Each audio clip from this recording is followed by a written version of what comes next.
Avengers doomsday को लेकर काफ़ी ज़्यादा लीक सामने आ रहे हैं। इसे देखकर बहुत सारे लोग एक ही सवाल पूछ रहे थे कि स्पाइडरमैन का क्या। And here we are.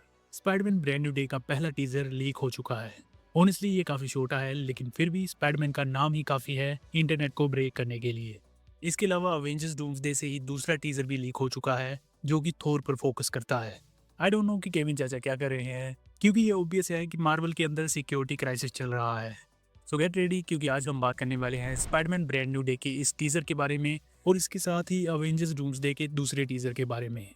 So video के अंत तक बने रहना, क्योंकि this is going to be very interesting. और हाँ, बिफोर भी कंटिन्यू, मेरी आपसे रिक्वेस्ट है कि प्लीज़ चैनल को सब्सक्राइब जरूर कर लो, क्योंकि ऐसा करने पर आपका कुछ जाएगा नहीं, बल्कि आपको मिलती रहेंगी ऐसी ही लेटेस्ट अपडेट्स। ऑल राइट, सबसे पहले डूम्सडे से शुरू करते हैं। हमें पहले से पता है कि अवेंजर्स डूम्सडे के 4 छोटे टीजर्स आने वाले हैं और हर एक टीजर किसी अलग कैरेक्टर पर फोकस करेगा। इस हफ्ते हमें पहला टीजर मिला जो स्टीव रोजर्स की वापसी को अनाउंस करता है। इससे हमें पता चल चुका है कि अगले 3 टीजर्स कैसे होंगे। नेक्स्ट वीक दूसरा टीजर आएगा जो पूरी तरह थोर पर फोकस करेगा। लेकिन ये टीजर जो अगले हफ्ते आने वाला था, ये ऑलरेडी लीक हो चुका है। ये भी काफ़ी छोटा है, लेकिन काफ़ी इमोशनल है। इस टीजर में हम गॉड ऑफ थंडर को एक फॉरेस्ट में देखते हैं, जहाँ वो एक तरह की प्रेयर कर रहा होता है। डिस्क्रिप्शन के हिसाब से वो अपने फादर ओडिन से प्रार्थना कर रहा है, जो वलहाला में है। थोर ओल फादर से आने वाली बैटल के लिए स्ट्रेंथ मांगता है। इसके अलावा टीजर के एंड में वो एक बहुत ही इमोशनल बात कहता है। वो कहता है कि उसे इतनी ताकत दे दी जाए कि वो एक दिन फिर से अपनी बेटी को मिल सके। कुछ लोग यहाँ पूछ सकते हैं कि कौन सी बेटी, खासकर वो लोग जिन्होंने थोर लव एंड थंडर देखी नहीं या जिन्हें ये याद ही नहीं है।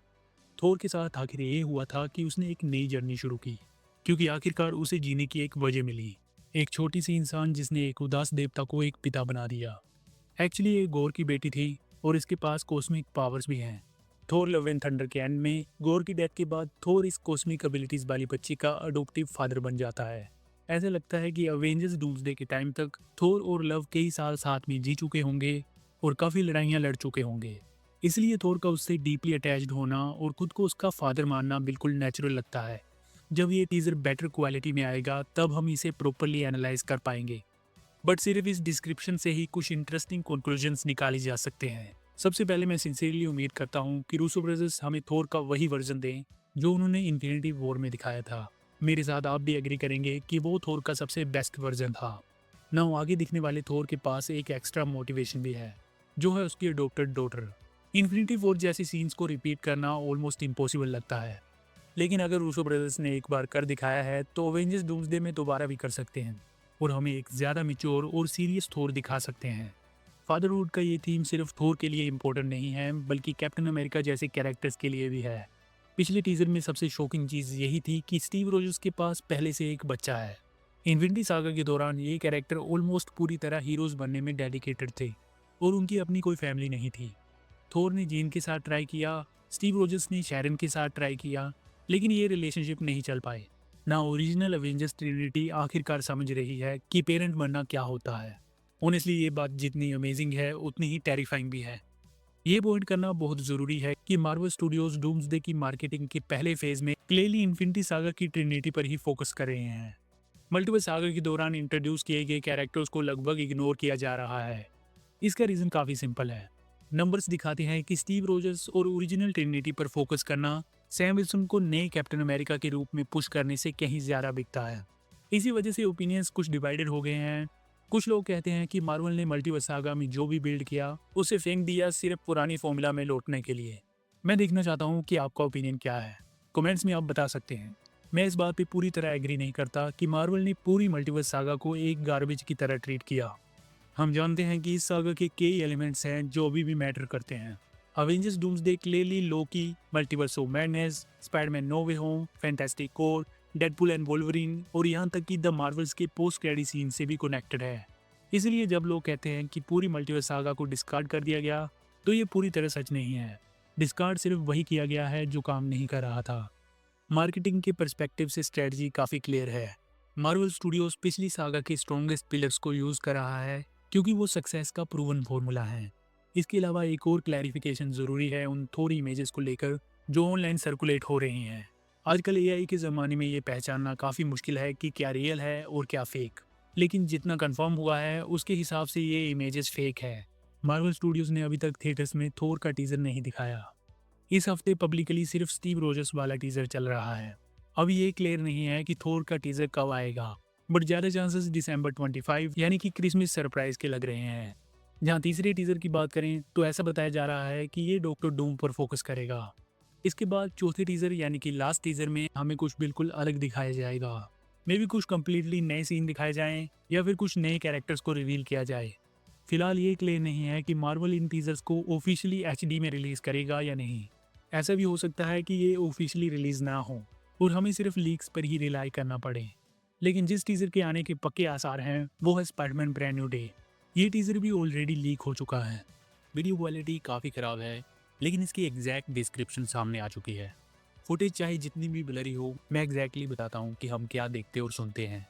ट्रेलर की शुरुआत न्यूयॉर्क सिटी की स्काईलाइन से होती है और बैकग्राउंड में एलसीडी साउंड सिस्टम का song New York I love you but you are bringing me down बज रहा होता है।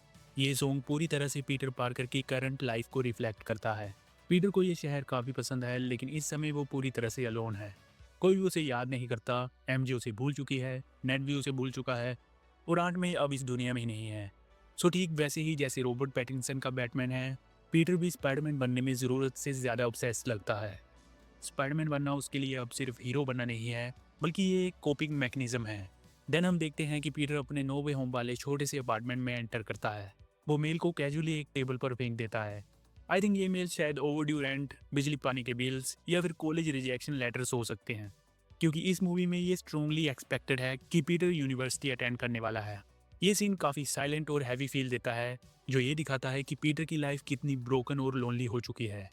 इसके बाद पीटर का नरेशन शुरू होता है, जहाँ वो कहता है, hi my name is Peter Parker, you don't remember me, the only way to stop him was to make everyone forget about me, but I am not just Peter Parker, I am Spiderman. जैसे जैसे वो ये lines बोलता है, हम Peter को एक New York city restaurant में किसी को स्टेयर करते हुए देखते हैं। मे बी ये एमजे हो सकती है, नेट भी हो सकता है, या फिर कोई बिल्कुल नया कैरेक्टर भी हो सकता है। इसके एग्जैक्ट बाद एक पावरफुल शॉट आता है जहां स्पाइडरमैन एनवाईसी ऑफिशियल्स के सामने एक पोडियम पर खड़ा है और ऐसा लगता है कि सिटी उसे पब्लिकली एक्नॉलेज कर रही है। आई थिंक ये सीन शायद उस रूमर्ड ओपनिंग मोन्टाज के बाद आता है, जिसमें दिखाया जाएगा कि पिछले कुछ सालों में स्पाइडरमैन ने कई विलेंस को डिफीट किया है। नेचुरली इस दौरान जे जोना जेमसन टीवी पर पूरी तरह क्रेजी हो रहा होगा। हमेशा की तरह वो स्पाइडरमैन को एक मेनेस बता रहा होगा, जैसा वो हमेशा करता है। देन एक क्विक शॉट में हम देखते हैं कि कोई स्पाइडरमैन को रिकॉर्ड कर रहा है, जो ये साफ हिंट देता है कि सर्वेलेंस चल रही है। ये सीन लिजा कोलिन जीएस के र्यूमर्ड कोप कैरेक्टर से जुड़ा हो सकता है, जो स्पाइडरमैन पर नजर रख रही है और मे भी धीरे धीरे उसकी आइडेंटिटी तक भी पहुंच रही है। इसके बाद जो मोन्टाज आता है वो ऑनेस्टली इनक्रेडिबल लगता है। हम पीटर को बिना मास्क के दौड़ते हुए देखते हैं। इसके अलावा एक शॉट है जो अमेजिंग फैंटेसी इशू नंबर 15 को रिक्रिएट करता है। देन एक और सीन है जो brand new day comic cover को होमाज देता है। ये कंफर्म हो चुका है कि द हैंड नाम का ग्रुप इस मूवी में दिखने वाला है और हम देखते हैं कि रेड कपड़ों वाले निंजा स्पाइडरमैन पर हमला कर देते हैं। इसके बाद एक मैसिव एक्शन सेट पीस दिखाया जाता है, जिसमें हमें क्लियरली डायरेक्टर डस्टिन डेनियल क्रेटन का एक्शन स्टाइल दिखाई देता है। इसी मोन्टाज में एक blink and you miss it shot भी है, जहां स्पाइडरमैन किसी से कोलाइड करता है और बहुत से लोग मान रहे हैं कि वो पनिशर हो सकता है। इसके बाद नरेशन कंटिन्यू होती है, जहां पीटर कहता है, sometimes Spiderman has to do the hard thing and embrace the Peter Parker side. इसी लाइन के साथ हम देखते हैं कि पीटर उसी रेस्टोरेंट में एंटर करता है जिसे हमने पहले देखा था। रेस्टोरेंट के अंदर एक हुडेड फिगर बैठी होती है और यही है सेडी सिंह का मिस्टीरियस कैरेक्टर। इसका फेस तो क्लियरली नहीं दिखता, लेकिन इसकी प्रेजेंस काफ़ी थ्रेटनिंग लगती है। वो पीटर को वॉर्न करती है और कहती है, स्टे आउट ऑफ माई वे और it won't just be your friends who forget who Peter Parker is. ये लाइन पूरे ट्रेलर का टोन बदल देती है। अब दो मेन थ्योरी सामने आती हैं। एक थ्योरी ये है कि ये कैरेक्टर छात्रा हो सकती है और दूसरी थ्योरी ये कहती है कि मे बी ये जीन ग्रे हो सकती है। मल्टीपल इंसाइडर्स कह रहे हैं कि ये एक म्यूटेंट हो सकती है, जो काफ़ी सेंस बनाता है। जीन ग्रे अपनी पावर्स की वजह से शायद अकेली इंसान हो सकती है जो सच में जानती है कि पीटर पार्कर कौन है। मेरी पर्सनल थ्योरी ये है कि जो असली मेन विलन बताया जा रहा है वो शायद जीन को मैनिपुलेट करके उसकी एबिलिटीज़ का इस्तेमाल कर रहा है। केविन फेगी खुद कंफर्म कर चुके हैं कि एक्समैन की इंट्रोडक्शंस शुरू हो चुकी हैं और मेमोरी और आइडेंटिटी जैसी थीम्स के साथ ये स्टोरी परफेक्टली फिट बैठती है। इसके बाद ट्रेलर विजुअल से हटकर ऑडियो ओनली हो जाता है। हमें फाइटिंग की आवाज़ें सुनाई देती है। टूमस्टोन की हैवी वॉइस आती है, जहां वो कहता है, spiders have 3 life cycles, between them the spider is vulnerable, those that survive are reborn. ये डायलॉग स्पाइडरमैन की पूरी जर्नी को सिंबलिकली रिप्रेजेंट करता है। इसके बाद विजुअल्स फिर से स्टार्ट होते हैं, जहां हम पीटर को उस आर्मर्ड ट्रक पर देखते हैं जो सेट फोटोज में लीक हुआ था। हम स्कॉर्पियन को एक प्रिजन से एस्केप करने के बाद स्माइल करते हुए देखते हैं। मैसिव एक्सप्लोजन्स होते हैं और स्पाइडरमैन के लेंसेज काफ़ी एक्सप्रेसिव दिखते हैं, जो उसके इमोशंस को क्लियरली कन्वे करते हैं। एक और शॉट में पनिशर की वॉर वैन सीधे स्पाइडरमैन से टकराती है, बिल्कुल वैसे ही जैसे सेट लीक्स में देखा गया था। फिर एक सरप्राइजिंग सीन आता है जहां पीटर एक यूनिवर्सिटी के बाहर ब्रूस बैनर से हेल्प मांगता है। इस पर ब्रूस कैजुअली जवाब देता है, "you are not one of my students, are you?" इससे कंफर्म होता है कि स्मार्ट हल्क अब प्रोफेसर हल्क बन चुका है, शायद ECU या MIT में। इसके बाद वही सॉन्ग सुनाई देता है और स्ट्रीट्स में प्योर केओस फैल जाता है और स्पाइडरमैन वेब स्विंगिंग करता हुआ नजर आता है। इसके तुरंत बाद हम पनिशर को फायरिंग करते हुए देखते हैं, जिस पर स्पाइडरमैन उससे पूछता है, "what are you doing here?" जिस पर फ्रैंक कासल जवाब देता है, "saving your ass, can't you see that?"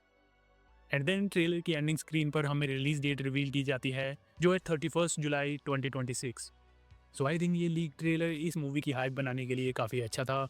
अब बस इंतज़ार उस दिन का है जब ये ऑफिशियली HD में रिलीज होगा, तब हम इस पे और भी डिटेल में बात करेंगे। So what do you think? Marvel के इन लीक्स को देखकर आपके लिए हाइप बन चुकी है या नहीं? Let me know your thoughts in the comments. Stranger things volume 2 के ट्रेलर को देखकर लग रहा है कि इस बार इस ग्रुप में कोई ना कोई तो मरने वाला है। क्या वो स्टीव है या जोनाथन? इस ट्रेलर का full breakdown with extra details आपको इस वीडियो में देखने को मिल जाएगा, सो इसे भी एक बार ज़रूर चेक कर लेना। और हाँ, सब्सक्राइब करके चैनल को सपोर्ट ज़रूर कर देना। आई सी यू द नेक्स्ट वन।